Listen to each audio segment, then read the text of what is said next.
Happy good day বন্ধুরা। আমি একটু এসেছিলাম অনুপম চক্রবর্তী ওনার কলে এসেছিলাম। ওখানটা আমি আর শেয়ার করলাম না আজকে আর।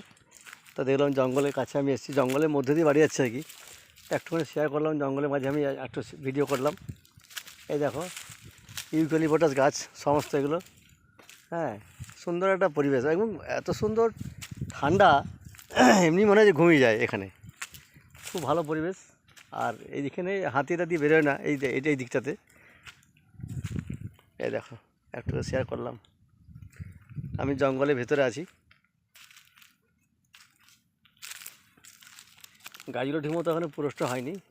এই দেখো এই গাছ খুব ভালো। আমাদের এই দিকটা তো জঙ্গল টঙ্গল দেখা যায়, অন্য দিকে কী কেমন দেখা যায় ঠিক জানি না। বিশেষ করে বর্ধমান যারা আছো, ওইদিকে তো খুব দূরে জঙ্গল। আমি তো গুসকরা যাই, গুসকরা থেকে জঙ্গল টঙ্গল আছে দেখেছি আমি। আর এটা অনেকটা এরিয়া এই জঙ্গলের। চলো বন্ধুরা, রাখলাম।